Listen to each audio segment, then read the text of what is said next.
आ जाओ।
बहुत अच्छा दिखाया आप सबने।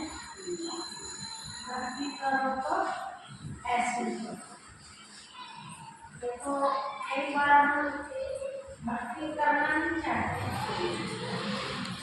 मन नहीं है, कई बार तबीयत खराब है या टाइम नहीं है या टेंशन के बाद में ऐसा लगता है कि हमारा किसी भी चीज में मन नहीं लगता।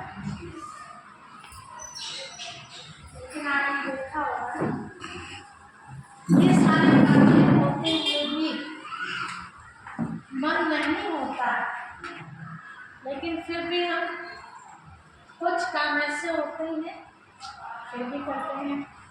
जैसे टेंशन भी है, बीमारी भी है और कुछ और भी कारण है, लेकिन हम नींद भी करते हैं, है ना। मन नहीं है लेकिन फिर भी नींद कर रहे हैं, भोजन भी करते हैं। हमें बीमारी है, दवाई खाने का मन नहीं है, लेकिन फिर भी हम दवाई भी खाते, मन नहीं है तो भी करते हैं। क्यों करते हैं? क्योंकि पता है करेंगे तो कुछ फायदा होगा और नहीं करेंगे तो कोई फायदा नहीं होगा।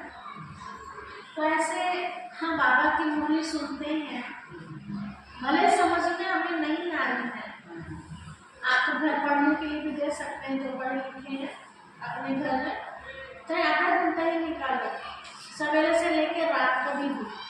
ऐसा नहीं है कि कोई टाइम फिक्स करना है और दूसरी टाइम पढ़ना है, ऐसा नहीं। जैसे हम भोजन करते हैं तो भोजन का भी कोई हमारा टाइम फिक्स होता है क्या कि 8 बजे करना है 10 बजे करना, नहीं होता है ना। जब भी मौका लगता है तभी हम भोजन कर लेते हैं, है ना। तो ये भी बाबा के मुरली शिव बाबा की, ये भी आत्मा के लिए भोजन है। तो जब भी मौका लगे तभी इस भोजन को कर लिया जाए, क्योंकि भोजन करेंगे तो भजन में आनंद आएगा, और भोजन नहीं करेंगे तो भजन में भी आनंद नहीं आएगा, है ना। कहावत है ना, दुनिया में भूखे पेट भजे ना को पाता, है ना। पेट में तो भूख लग रही है तो पूजा पाठ में मन लगेगा, नहीं लग सकता। वो तो ध्यान दो जगह पड़ जाएगा। हाँ, ध्यान 2 जगह पड़ जाएगा। तो जैसे इस पेट में दाना जरूरी है अपने मन को शांत करने के लिए, है ना। कोई भी काम करने में मन हमारा तभी लगेगा जब ये पेट शांत होगा। ऐसे पूजा पाठ में भी हमारा मन कब लगेगा, जब आत्मा को मतलब बुद्धि को हम रोज कुछ ना कुछ ज्ञान की बातें पूरा करें, तब वो मन बुद्धि हमारी एक जगह टिक सके। रोज सुनने से फायदा क्या होता है? देखिए, कोई पूछे कि रोज खाना खाने से फायदा क्या होता है, बता सकता है? नहीं पता आपको रोज खाना खाने से क्या फायदा होता है? आपका साथ में रोज दूध पीने से क्या फायदा होता है? ताकत है। रोज नहाने से क्या फायदा होता है? कई बीमारियों से बचे रहते हैं, कीटाणु उड़ते रहते हैं, धूल मिट्टी लगती है ना, और ताजगी भी बनी रहती है हमारे अंदर। एक दिन ना नहाओ कैसा लगता है, तो पता है ना। तो ऐसे ज्ञान की मुरली सुनने से भी कुछ ना कुछ तो फायदा मिलेगा, ठीक है। आज नहीं होगा कल होगा, कल नहीं होगा परसों होगा। देखिए, मनुष्य आत्मा के संस्कार कैसे चेंज होते हैं।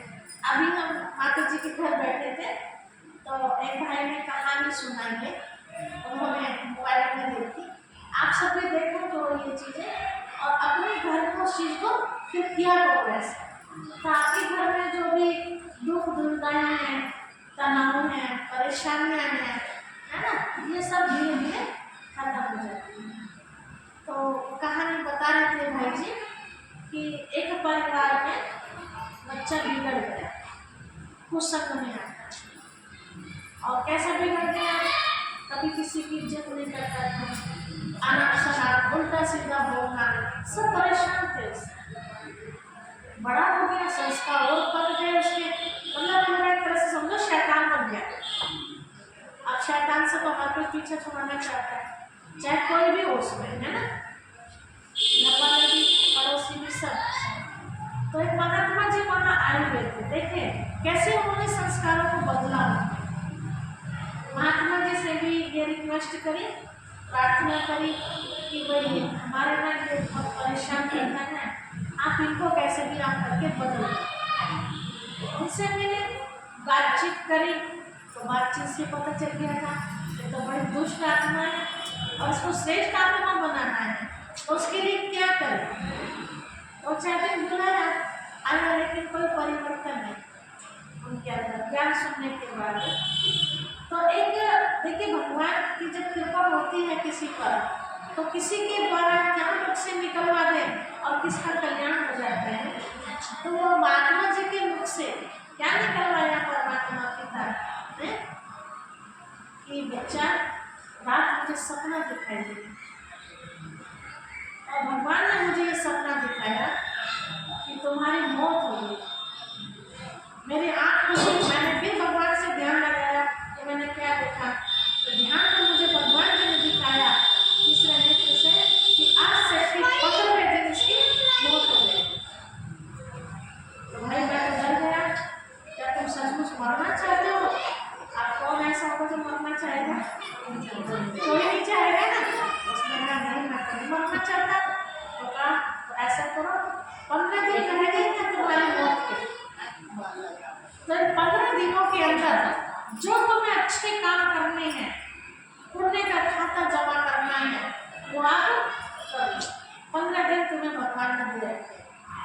उसको तो चिंता लग गई, एक एक दिन घटता चला गया, 13 दिन रह गए या 12 दिन रह गए। तो जिनके साथ एक पटान अच्छा बोलता था ना, वो सबसे जाके माफ़ी मांगने लगा कि भैया मैं मरने वाला हूँ, तो आप सब मुझे माफ करो। सबके साथ बहुत अच्छा व्यवहार करने लगा। जो कुशन में जाता था वहाँ जाना बंद कर दिया, पूजा पाठ में। ऐसे धीरे धीरे धीरे धीरे धीरे वो दिन आ गए। 2 दिन बचे, महात्मा जी के पास को गया। महात्मा जी 2 दिन बचे हैं, अब तो क्या करना, तो देखो तुम अब क्या करना है, 2 दिन बचे हैं। लोगों को भी दिखने लगा कि इतना बड़ा परिवर्तन इसके अंदर कैसे आ रहा है। 1 दिन बच गया, तो फिर महात्मा जी के पास गया कि अच्छा जी हमारे तुम्हारे नमस्ते, क्योंकि आज रात आखिरी रात है, कल को तो मुझे मरना है, तो आपकी हमारे नमस्ते, जो भी मेरे से गलती हुई हो आप मुझे माफ करना। तो और तो 4 महीने 5 महीने माफी मांगी। उसके बाद तो महात्मा जी ने कहा है अगर तुम अपनी उम्र बढ़ाना चाहते हो तो बढ़वा सकते हो। बोला उसके लिए मुझे क्या करना पड़ेगा, बढ़वा दूंगा मैं तुमको। तो कहा तुम आज पूरी रात तपस्या, हो सके भगवान जी तुम पर प्रसन्न हो जाए और तुम्हें उम्र बढ़ने का वरदान दे। बोला ठीक है। बेचारा बैठ गया, साधना सब कुछ छोड़ छाड़ के मोह माया बैठ गया। जितना दान कर सकता था लोगों के साथ भलाई कर, ऐसा नहीं कि लोग बड़ी दे दे, तो परिवार वालों के पास ही थी, लेकिन जो अपने से उसको हो सका व्यवहार बहुत अच्छा कर दिया उसने। समझो असुर से वो देवता बन गया। अब लोगों को भी चिंता होने लगी उसकी कि भाई वो अच्छा हो गया, इसे तो मरना नहीं चाहिए, भगवान जी इसकी उम्र बढ़ा। तो कुछ तो आप सोचो, आपका ही बच्चा आपको परेशान कर रहा है, लेकिन आज बहुत अच्छा बन जाए वो बच्चा। अब तक तो आप ये कह रहे थे भगवान जी बस कैसे भी करके पीछा छोड़ा, लेकिन अब वो इतना अच्छा हो गया है, तो अब आपके अंदर से क्या निकलेगा, भगवान और उम्र मेरी भी उम्र इसे लगा है ना, बेटा है ना, तो दुआ करेंगे, बहन भी करेगी, चाची भी करेगी, भाभी सब बोलने वाले सब करेंगे, जो भी पता, तो सबकी दुआएं अंदर से निकलेंगी। तो बोला देखो सब दुआ कर रहे हैं आपके लिए, लेकिन आपकी अपनी भी तपस्या चाहिए। बोला ठीक है, रात भर तपस्या करें। सवेरा हुआ तो धीमे करके घड़ी को देखने लगा, पता नहीं कौन से घड़ी में कौन है ना, बताया बजा शाम हो गई, देखना तो तला टाइम कम से कम पूरी रात और वो 16वां दिन आया। अब 16वां दिन आ गया, मतलब जो मुसीबत आनी थी वो टल गई और बड़ा खुश हो गया। फिर महात्मा जी के पास गया, महात्मा जी मुझे तो कल के दिन हो जाना चाहिए था, और तुम आई नहीं। तो महात्मा जी ने कहा तुमने इतना सारा जब तुमने कमाया, इतने लोगों को जो सुख दिया तुमने, और रात भर जो तुमने तपस्या करी है, तो भगवान जी तुम्हारे पे प्रसन्न हो गए।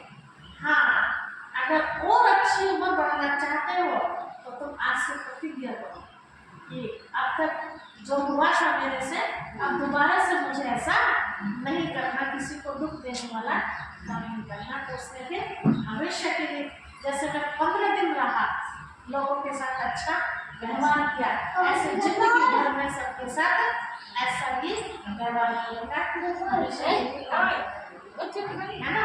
तो देखो परिवर्तन जब इसका समय आता है तो भगवान जी किसी को भी निमित्त बना के उस आत्मा का कल्याण कर देते हैं। कईयों की शिकायत होती है कि हमारे घर में भी ऐसा है, तो हम ये तो नहीं कह सकते कि उनको शरीर छोड़ना है, लेकिन क्या 1 सेकंड का भी भरोसा है? नहीं है ना। तो क्यों नहीं हम इस चीज को समझते। आज घर से हम बाहर निकल रहे हैं, है ना, भरोसा है कि वापस उस चौखट के अंदर हम आ सकेंगे। वो तो छोड़ो, घर में एक बहाना हो जाता है कि पैर रपट गया, ठोकर लगी, जीने से रपट गया, है ना, या हल्का सा प्रेस ही कर रही थी, प्रेस में करंट आ गया, बहाना हो जाता है अच्छे खासे। एक पल का हमें भरोसा नहीं है, क्योंकि हमारे हर पल आपस में जो हमारा व्यवहार होना चाहिए वो अच्छे होना चाहिए, क्योंकि लास्ट बार हम जब जिसके साथ मिलते हैं मरने से पहले वो बात उसको हमेशा याद है। मेरा आपस में आपका झगड़ा हो गया, अभी मैं शरीर छोड़ दूँ तो आपके दिमाग में क्या रहेगा? अच्छा वो है ना। लेकिन मेरे आपस में बहुत प्यार था और अगर मैं आपको चली जाऊँ तो आपके अंदर से क्या निकलेगा कि हे भगवान, वो आत्मा इस समय जहाँ भी हो, जैसे भी हो, आप उसको सुख की दुनिया में ले जाए, ये दुआ निकलेगी जाने के बाद, है ना। तो ये बात हमें हमेशा याद रखनी चाहिए कि पता नहीं मेरा अब मिलाप होना है, दोबारा होगा भी या नहीं होगा, कोई भरोसा नहीं हमारा, है ना। तो हम अब भी सुनते रहेंगे, लोगों की नजरों में आज भी अच्छे हैं और आगे भी हम अच्छे ही रहेंगे। अभी 2 दिन पहले वाल्मीकि जयंती है ना, तो पिताजी ने ऐसे मेरे से पूछा कि मैं तो कब की मर गई, मरने के बाद भी जयंती मना रहे। शिव बाबा ने इनके लिए जवाब दिया था, पिताजी वो शरीर से तो मर गए लेकिन नाम तो उनका अमर है, उन्होंने काम इतने अच्छे किए कि आज भी संसार उनका उदाहरण देता है ना। वो इतनी अच्छी आत्माएं थी, तो वो नाम की जयंती मनाई जा रही है, ना कि उनके शरीर के जन्म की जयंती मनाई जा रही है। तो ऐसे क्या हम सब अमर नहीं हो सकते? देवताओं को अमर बोलते हैं कि उन्हें अमर भाव का वरदान था, ठीक है। अब सोचो, अगर उन्हें अमर भाव का वरदान था तो वे मरे क्यों? किसी की भी कहानी उठा के आप देखो, श्री कृष्ण जी ने भी शरीर छोड़ा, श्री राम जी ने भी शरीर छोड़ा, प्रहलाद जी ने भी शरीर छोड़ा, सबने शरीर छोड़ा, है ना। लेकिन फिर भी हम क्या कहते हैं? वे अमर है। तो किस बात में अमर है? उनकी अच्छाई आज भी संसार में गाई जाती है, हमारे मुख पर आती है उनकी भलाई जो उन्होंने लोगों के साथ की, तो वो इस तरह से अमर रहे। तो शिव बाबा भी हमें क्या सिखाते हैं?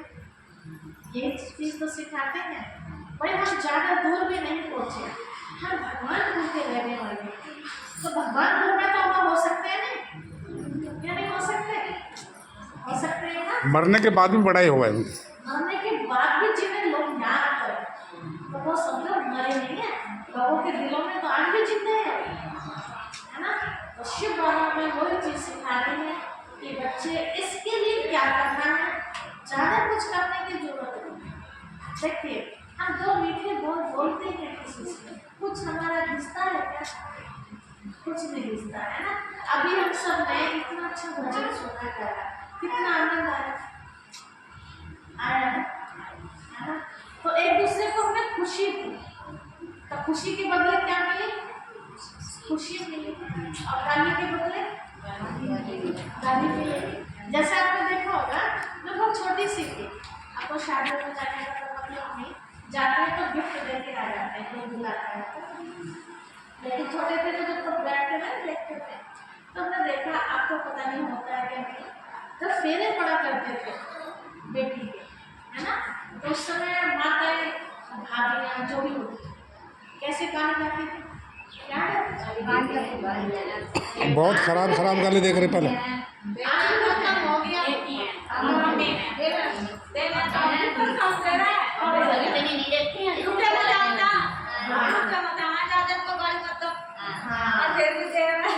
बताइए, अच्छी बात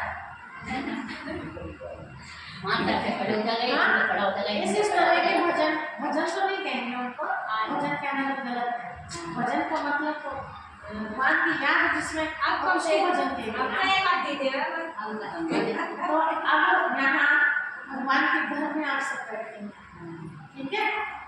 सोचो, हमारे बेटी को लेने जो आए हैं, एक तरफ से हम कहते हैं देवता है, बेटी के ससुराल वालों को क्या मान्यता देते हैं? देवता मानते हैं।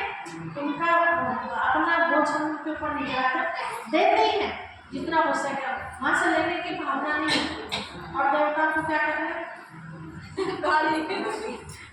गाली से स्वागत करते हैं उनका, कितनी गलत बात है ना।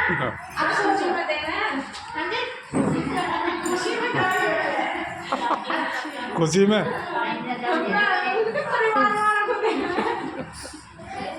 हाँ सबको कहते हैं ना, हमारी बेटी तो कैसी है ना, उसमें तो सारे आ गए ना, उसमें आप जैसी बहनें भी होती हैं, उन्हें बुरा लग रहा है ना। अब आप कहीं जाओ किसी की बेटी को लेने के लिए और वो जो पहले देंगे तो आपको कैसा लगेगा?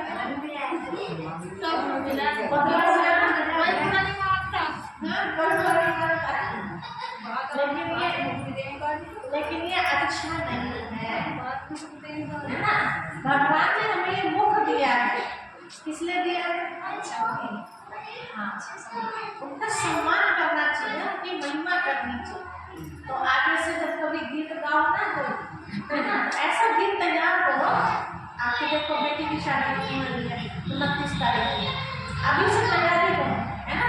ऐसा गीत बनाओ जो लोग आश्चर्य में पड़ जाए कि भाई भगवान को ये बोलते क्या हमारा स्वागत है ना। ठीक है, करेंगे गीत तो बनाने जानते हैं ना सब। एक ऐसा रिपोर्ट बनाओ, देखो नाम है क्या आपके गाँव का? भगवान को, भगवान के बच्चे, और भगवान के बच्चों से गाली निकले मुझसे, शर्मिंदा वाली बात, स्वाभाविक है ना। ठीक है, कोई हमें देना दे दो, लेकिन हमें किसी को नहीं देना। अगर हम देना बंद करेंगे ना तो वो भी कोई तो स्टार्ट करे इस चीज को।